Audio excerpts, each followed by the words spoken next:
Okay, greetings, boys and girls. I'm going to tell you a little tale. Now, there once was a king who was obsessed with bats. He loved bats, and the fact that they could fly was the major aspect of that obsession.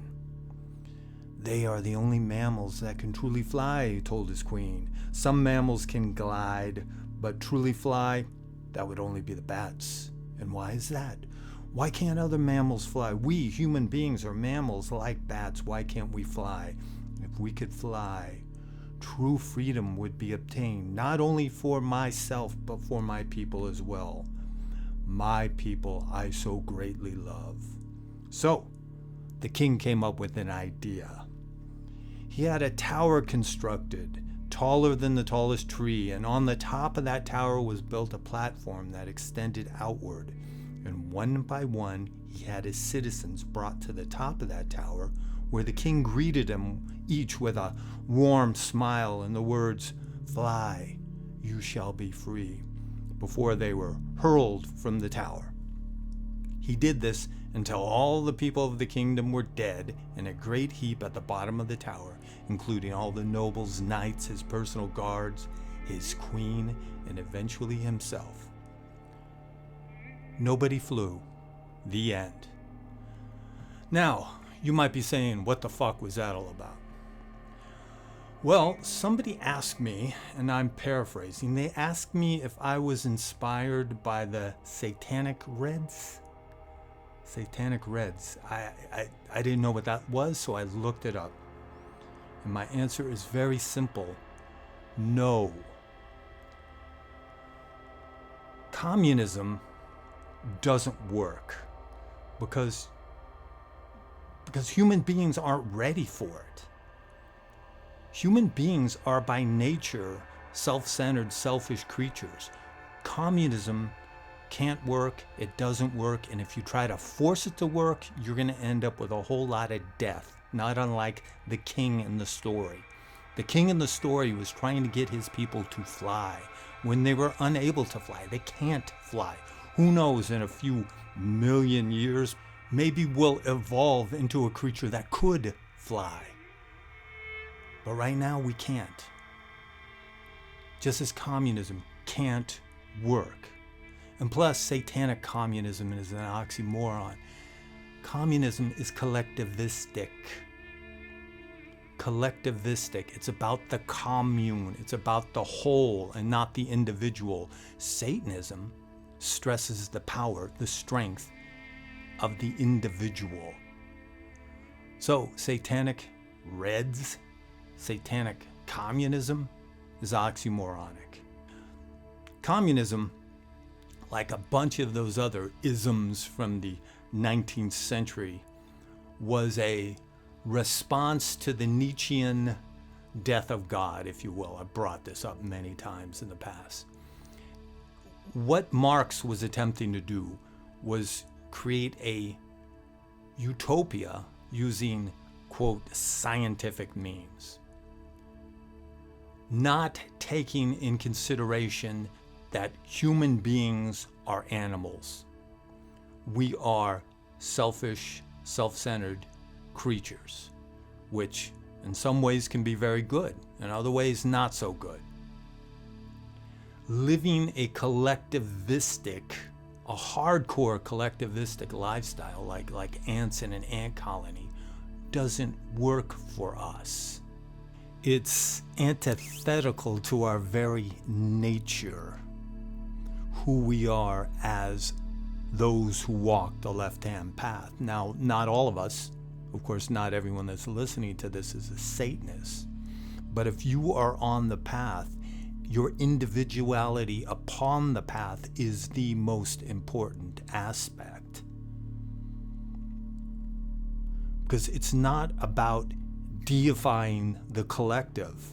It's about deifying the individual. It's about you, your soul. It's about the core being of who you are, your inner psyche, your essence, if you will. It's about deifying that, not deifying a greater collective image. Now, there is another aspect of collectivism, a simple-minded form of collectivism known as racism.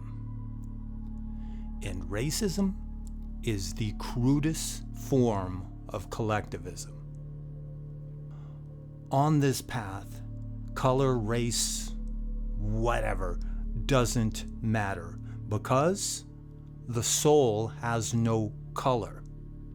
And when I'm talking about the soul, I'm not talking about some flaky new age bullshit.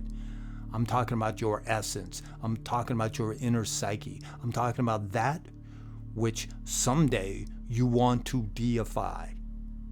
It has no fucking color. It doesn't matter the tone of your flesh.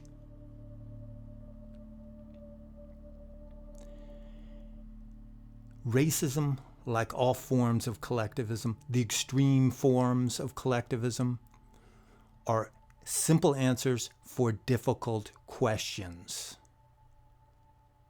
Race is immaterial because, as I like to say, and I've said this often, what you are doesn't tell me who you are. You do not achieve your identity because of your race. Your identity isn't what you are, it's who you are, what you do, how you relate to others in the world, what sort of impact you leave on the world.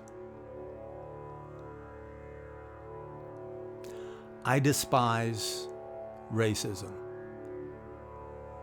I despise racism as much as I despise communism and Marxism and all those other isms, including fascism, which, believe it or not, is not antithetical to socialism or Marxism or communism, which is, it is in truth a close cousin.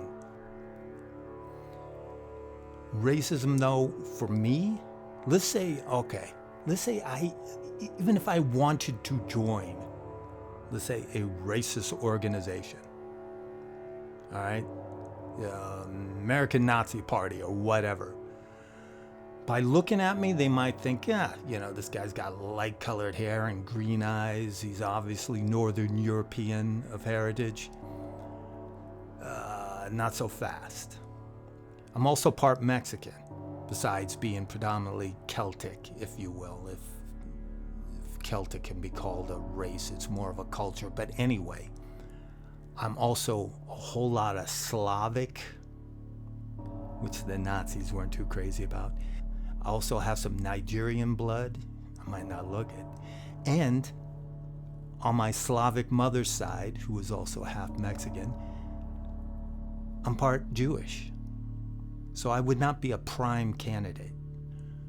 Now, I have never in my life been called a racist until just a few years ago, strangely enough, because I guess the definition of racism has changed. Racism now is anything you don't like. Anything that seems unfair is now racist. This is not a good thing. The reason why is because it forces the true ideological racists into the shadows, and it helps to reinforce what they already believe. That this society is restrictive against the, quote, white man. It's trying to shut up the rights of the white man, the white man's right to freedom of speech. That's what they think, and that's what it reinforces, and it just causes them to become stronger. It used to be that racists, no matter how repugnant their ideology is, were able to speak in public. That's what the First Amendment is about, believe it or not. The First Amendment is not about protecting popular speech, because popular speech doesn't need any protection. It's for protecting unpopular speech. And you, my friends on the left-hand path, you got to be aware of that, because the left-hand path is unpopular speech.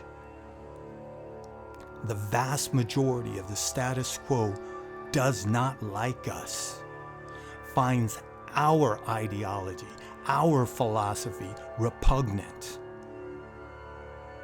They despise Satanists, Luciferians, Sinisterists. And they would love nothing more than to shut our mouths, restrict our freedom of speech. So be careful what you wish for or what you campaign for, because it may come back to bite you in the ass.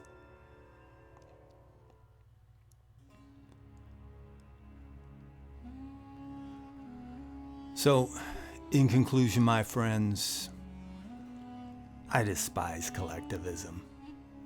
But that doesn't mean you can't join an organization like the organization I head, the Sect of the Horn God, where you can retain your individuality by being the member of a pack and not a herd.